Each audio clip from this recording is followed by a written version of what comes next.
Assalamu alaikum, this is Musarat. We are doing summary of no drama discipline, and I am on chapter 6, strategy number 8, redirection strategy number 8, teaching mindsight tools.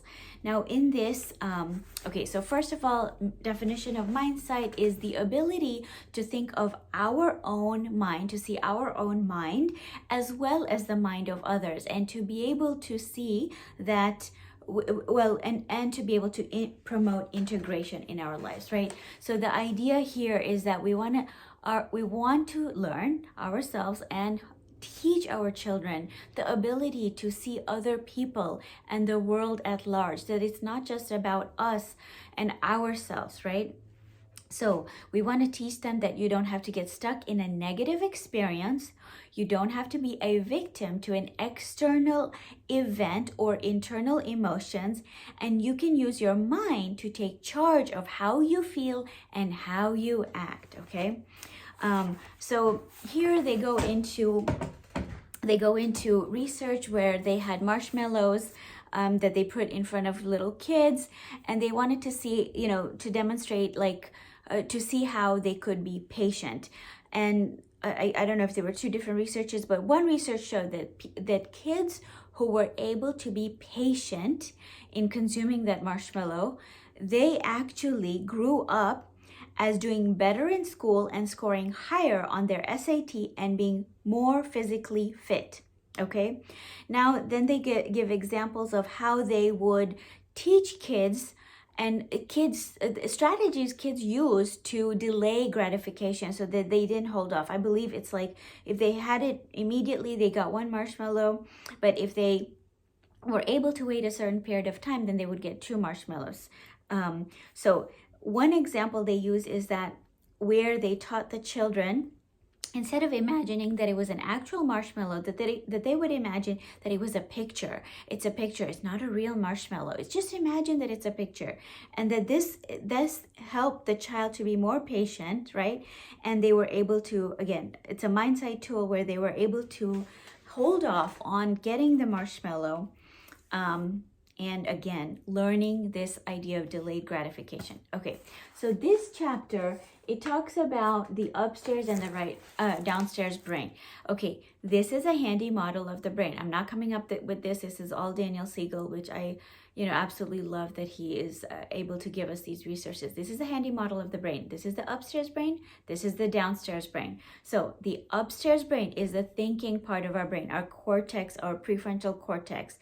This is the calm mind, okay? Downstairs brain is the big emotions. When I am mad and when I am furious or when I am panicked, this is the downstairs brain that gets activated. Now, this happens to all human beings, small child or big human being, me and you.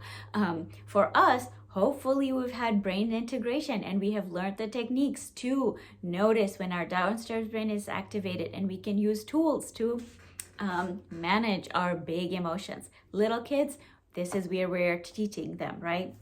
So when we are upset, we flip our lid. What happens is our upstairs brain loses connections with our downstairs brain, and then we're not able to be integrated and use the whole brain to act appropriately.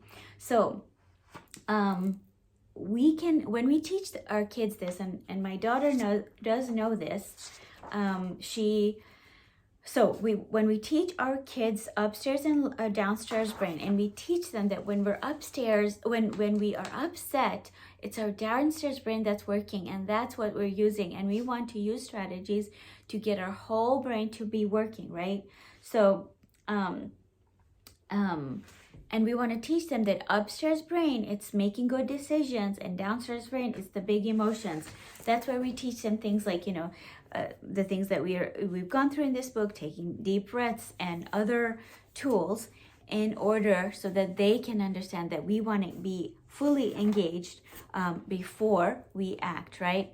So, okay, we can teach them, notice the feelings in your body. Can you notice how your belly is feeling? Can you notice your hands? Are your palms sweaty? Do you have butterflies in your belly, right? Teaching them how they feel internally.